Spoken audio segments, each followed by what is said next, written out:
Secret billionaire episode 2।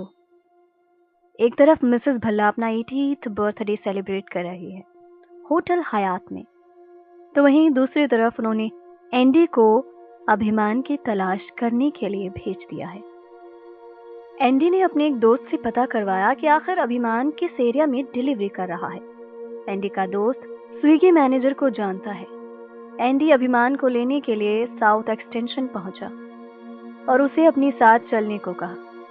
अभिमान समझ चुका है कि एंडी उसे क्यों लेने आया है।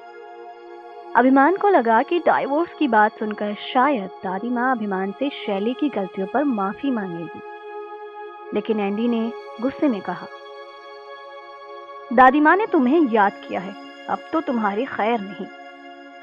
अभिमान को बहुत हैरानी हुई, आखिर शैली ने घर पर क्या बताया है जो एंडी इतने गुस्से में है, और दादी माँ मुझे ऐसे क्यों बुला रही हैं? अभिमान ने एंडी के साथ आने से इनकार कर दिया, जिसके बाद एंडी ने कहा, अब तुम्हारी असलियत सबके सामने आ चुकी है, तो मुंह न छुपाओ, चुपचाप से चलो, नहीं तो तुम्हें घसीट कर भी ले जा सकता हूँ। अभिमान एंडी के गुस्से को समझ नहीं पाया और उसके साथ चलने से इनकार करता रहा और कहने लगा, जाकर कह दो दादी माँ से, अब वो मेरे पैर भी पड़ेंगी तो मैं शैली को कभी माफ नहीं करूंगा। अभिमान ने गुस्से से एंडी को लताड़ते हुए कहा। अभिमान की बातें सुनकर एंडी को भी गुस्सा आ गया और कहने लगा, दो कौड़ी के आदमी, तुम्हें क्या लगता है तुम किसी भी लड़की के साथ गुलछर्रे उड़ाओगे और दादी माँ तुम्हें छोड़ देंगी? और तुम्हें ये क्यों गलतफहमी है कि दादी माँ तुमसे माफी मांगेंगी? तुम्हें तो हमारे परिवार के रूल्स के अकॉर्डिंग ऐसी सख्त सजा मिलेगी कि जिंदगी भर याद रखोगे। अभिमान ये सुनकर बहुत हैरान हुआ। शैली ने सबको ये क्या बताया है? अभिमान को यकीन ही नहीं आ रहा कि शैली अपनी करतूतों पर पर्दा डालकर उसे फंसा सकती है। अभिमान ने एंडी के साथ आने से एक बार फिर से मना कर दिया। अभिमान के इनकार करते ही एंडी को और गुस्सा आया और कहने लगा, लगता है परसों की मार भूल गए हो। बेटा, ऐसा पंच मारूंगा कि इस बार सालों तक किसी को चेहरा दिखाने के लायक नहीं रहोगे। इतना कहकर एंडी अभिमान की तरफ बढ़ा और उसे एक घूंसा मारने के लिए हाथ बढ़ाया। अभिमान ने भी इस बार एंडी के हाथ को रोकते हुए उसके मुंह पर जोरदार घूंसा दे मारा, जिसकी वजह से उसकी आंखों के नीचे काले रंग के निशान पड़ गए। अभिमान के एक ही घूंसे से एंडी वहीं धराशाही हो गया। एंडी को घायल करके अभिमान वहां से चलता बना, लेकिन भल्ला परिवार इन सब बातों से अनजान दादी माँ के जन्मदिन का जश्न मना रहा है और मेहमानों का आना भी अब शुरू हो चुका है। दिल्ली की जानी मानी हस्तियां इस पार्टी में मौजूद हैं। सब लोग दादी को उनके 80 साल पूरे करने पर बधाइयां दे रहे हैं, लेकिन दादी माँ को तो सिर्फ अभिमान के आने का इंतजार है। अरे कहाँ मर गया वो कमबख्त, जरा पता तो करो कि जिस काम के लिए भेजा था वो हुआ या नहीं। दादी माँ बहुत गुस्से में है। वह जल्द से जल्द अभिमान को अपनी फैमिली रूल्स के हिसाब से सजा देना चाहती हैं। शैली भी चेहरे पर टेंशन लिए इधर उधर घूम रही है और उसकी नजरें भी सिर्फ दरवाजे पर टिकी हुई है। थोड़ी ही देर में एंडी अपने फूटे हुए चेहरे के साथ हयात होटल में एंट्री करता है। एंडी को देखकर पूरा भल्ला परिवार हैरान हो जाता है। एंडी की मां अंजलि भागती हुई एंडी के पास आती है। एंडी के पापा राजीव भी गुस्से से एंडी से पूछने लगते हैं कि आखिर उसकी यह हालत किसने की। हर कोई एंडी से उसकी बुरी हालत के बारे में पूछ रहा है, लेकिन दादी ने भौहें चढ़ाकर पूछा, वो दो कौड़ी का आदमी कहाँ है? एंडी ने नजरें नीचे करते हुए कहा, दादी माँ उसने आने से इनकार कर दिया और जब मैंने कहा कि आपने बुलाया है तो मुझे जोरदार घूंसा मारकर वहां से भाग गया। अभिमान ने एंडी को मारा? ये बात किसी को भी समझ नहीं आई।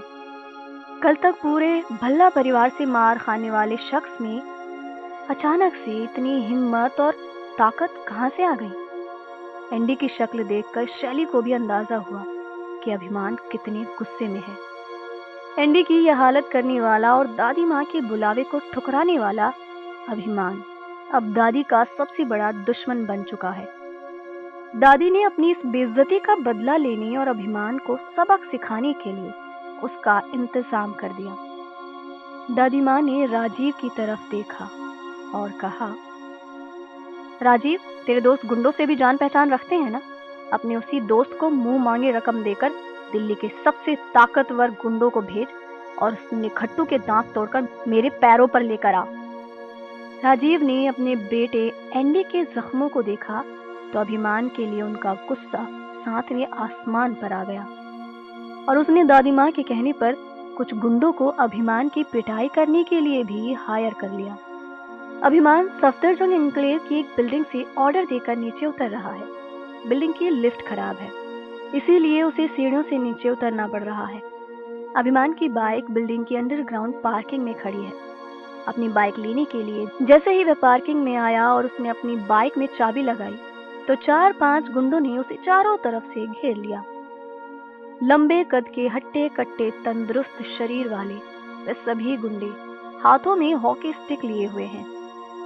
अभिमान को यह समझते देर न लगी कि शैली की दादी ने ही उन गुंडों को भेजा होगा। कौन हो तुम? क्या चाहिए तुम्हें? उन गुंडों में जो लीडर था उसने जवाब दिया, तुम ही अभिमान हो ना? हमारे साथ प्यार से चलो, नहीं तो तुम सोच भी नहीं सकते तुम्हारा हम क्या कर सकते हैं। अभिमान को घूरते हुए उस पहाड़ जैसे ऊंचे आदमी ने कहा। अभिमान का जॉब पर यह आखिरी दिन है, इसीलिए वह अपना काम बड़ी ही इज्जत के साथ छोड़ना चाहता है। दूसरी तरफ अभिमान ये भी जानता है कि इन गुंडों को दादी माँ ने ही भेजा है, इसीलिए उन गुंडों से डरते डरते ही सही अभिमान ने जाने से इनकार कर दिया और कहा, आज मेरा काम पर आखिरी दिन है, जाकर दादी माँ से कह दो, अब जो कुछ होगा कल होगा। उन गुंडों को दादी माँ ने अभिमान को साथ लाने के लिए पैसे दिए हैं, इसीलिए वे उसे लिए बिना तो नहीं जाने वाले। अभिमान ने जब जाने से इनकार किया तो उन गुंडों में से एक ने अभिमान की तरफ बढ़कर एक जोरदार घूंसा मारने की कोशिश की, लेकिन अभिमान ने उस घूंसे का अच्छे से बचाव किया और बदले में उसे ही जोरदार मुक्का उसके नाक पर दे मारा। अभिमान के मुक्के से गुंडे की नाक से खून बहने लगा। अपनी दिलेरी पर इतराते हुए अभिमान ने कहा, तुम्हें क्या लगा मैं कोई ऐरा गहरा हूँ? बेटा, मेरे पास ब्लैक बेल्ट में 4th ग्रेड है। अगर तू 4th ग्रेड ब्लैक बेल्ट है ना, तो मेरे पास भी 9th ग्रेड ब्लैक बेल्ट है। इतना कहकर एक गुंडा अभिमान पर टूट पड़ा, लेकिन अभिमान ने उसे अपनी हेलमेट से ऐसी पटखनी दी कि वह जमीन पर ही ढेर हो गया। अभिमान किसी तरह उन गुंडों को चकमा देकर वहां से निकल गया। अभिमान को अपनी काबिलियत पर बड़ा गुरूर आया। आए भी क्यों ना, आखिरकार अभिमान वाकई में ब्लैक बेल्ट में 4th डिग्री ले चुका है। अभिमान ने कई सालों तक मार्शल आर्ट की भी प्रैक्टिस की है। होटल हयात में दादी माँ की बर्थडे की पार्टी चल रही है। दादी माँ को पार्टी में आने वाला हर मेहमान जन्मदिन की बधाइयाँ दे रहा है। दादी माँ सबसे हंसकर मिल रही हैं। तभी शैली के चाचा राजीव भल्ला दादी के कान में आकर कहते हैं, मॉम, अभिनव ने प्रोफेशनल फाइटर्स को मारकर भगा दिया। क्या? दादी माँ राजीव की बातें सुनकर गुस्से से जोर से चिल्ला पड़ी। दादी माँ का गुस्सा देखकर पार्टी में मौजूद सभी लोगों का ध्यान दादी माँ की तरफ गया। दादी माँ के साथ साथ पूरा भल्ला परिवार परेशान है। आखिर ऐसा कैसे हो सकता है? सब हैरान हो रहे हैं, ये सोचकर कि आखिर अभिमान में अचानक से इतनी हिम्मत, इतनी ताकत कैसे आ गई। दादी माँ को परेशान देखकर वहां पर अभिषेक मलिक भी आ पहुंचा। अभिषेक मलिक एक जमाने में शैली से मोहब्बत करता था और उससे शादी करने की हसरत आज भी उसके दिल में है। अभिषेक हमेशा से भल्ला परिवार को इम्प्रेस करने की कोशिश करता है, इस बार भी वही हुआ। दादी माँ को परेशान देखकर अभिषेक ने एंडी से पूरी बात मालूम की और कहने लगा, क्या शैली का हस्बैंड एक डिलीवरी मैन है, वो भी स्विगी में? एंडी ने अभिषेक की बातों में हामी भरते हुए कहा, हाँ, और अब उस नमक हराम का किसी और के साथ चक्कर चल रहा है और वह शैली को डाइवोर्स भी देना चाहता है। दादी माँ उसे पनिश करने के लिए यहाँ बुलाना चाहती है, लेकिन वह बास्टर्ड हर बार बचकर निकल जाता है। शैली के डाइवोर्स की खबर सुनकर अभिषेक के चेहरे पर मुस्कुराहट आ गई और अपने नंबर बढ़ाने के लिए अभिषेक ने दादी माँ को इम्प्रेस करना चाहा। बस इतनी सी बात, दादी माँ आपको अभिमान यहाँ चाहिए ना, बस 10 मिनट में वो यहाँ होगा और देखना उसकी कैसी धज्जियां उड़ाता हूँ मैं। इतना कहकर अभिषेक किसी को कॉल करने लगा।